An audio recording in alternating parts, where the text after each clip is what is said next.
Capítulo 11. Había un hombre enfermo llamado Lázaro, que era de Betania, el pueblo de María y Marta, sus hermanas. María era la misma que ungió con perfume al Señor y le secó los pies con sus cabellos. Las dos hermanas mandaron a decirle a Jesús: Señor, tu amigo querido está enfermo.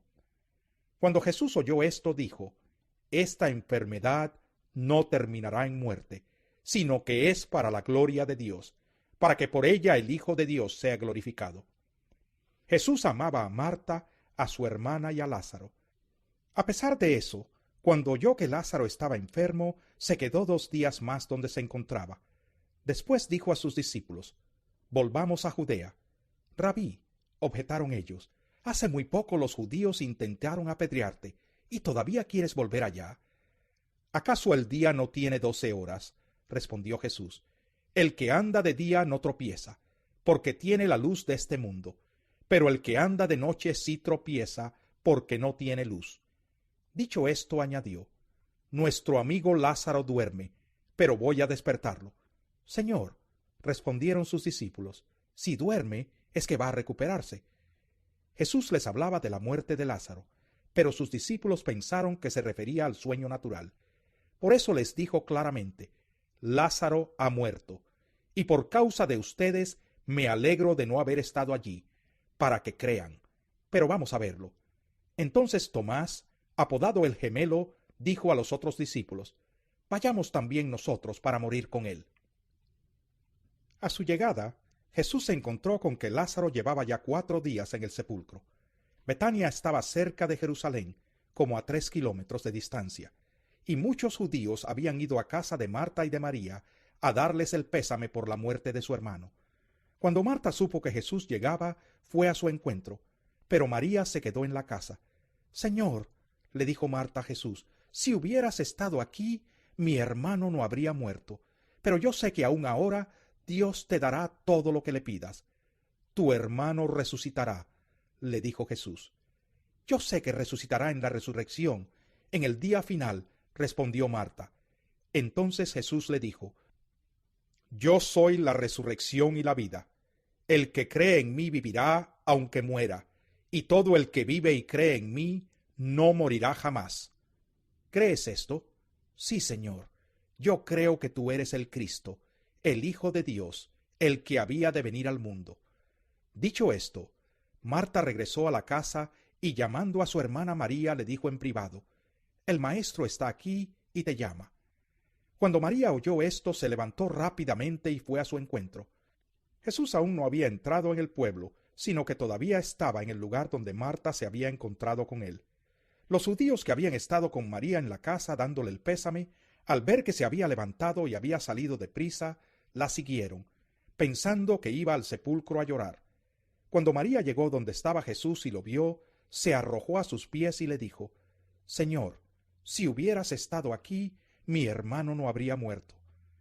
Al ver llorar a María y a los judíos que la habían acompañado, Jesús se turbó y se conmovió profundamente.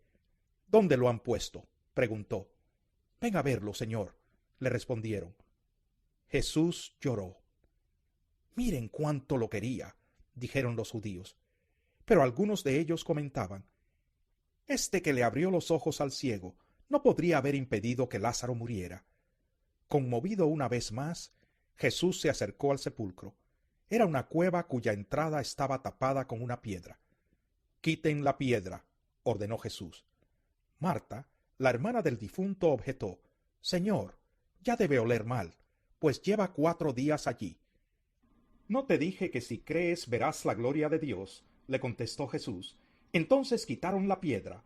Jesús, alzando la vista, dijo: Padre, te doy gracias porque me has escuchado.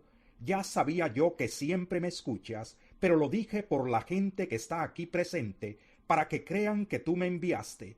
Dicho esto, gritó con todas sus fuerzas: Lázaro, sal fuera. El muerto salió con vendas en las manos y en los pies, y el rostro cubierto con un sudario. Quítenle las vendas y dejen que se vaya, les dijo Jesús.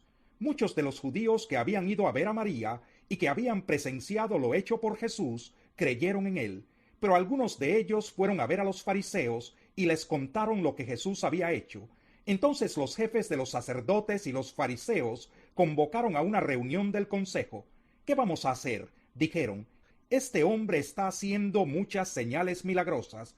Si lo dejamos seguir así, todos van a creer en él y vendrán los romanos y acabarán con nuestro lugar sagrado e incluso con nuestra nación. Uno de ellos, llamado Caifás, que ese año era el sumo sacerdote, les dijo: «Ustedes no saben nada en absoluto. ¿No entienden que les conviene más que muera un solo hombre por el pueblo y no que perezca toda la nación?» Pero esto no lo dijo por su propia cuenta, sino que como era sumo sacerdote ese año, profetizó que Jesús moriría por la nación judía, y no sólo por esa nación, sino también por los hijos de Dios que estaban dispersos, para congregarlos y unificarlos. Así que desde ese día convinieron en quitarle la vida. Por eso Jesús ya no andaba en público entre los judíos. Se retiró más bien a una región cercana al desierto, a un pueblo llamado Efraín, donde se quedó con sus discípulos. Faltaba poco para la Pascua judía, así que muchos subieron del campo a Jerusalén para su purificación ceremonial antes de la Pascua. Andaban buscando a Jesús y mientras estaban en el templo comentaban entre sí: «¿Qué les parece? ¿Acaso no vendrá la fiesta?». Por su parte, los jefes de los sacerdotes y los fariseos habían dado la orden de que si alguien llegaba a saber dónde estaba Jesús, debía denunciarlo para que lo arrestaran.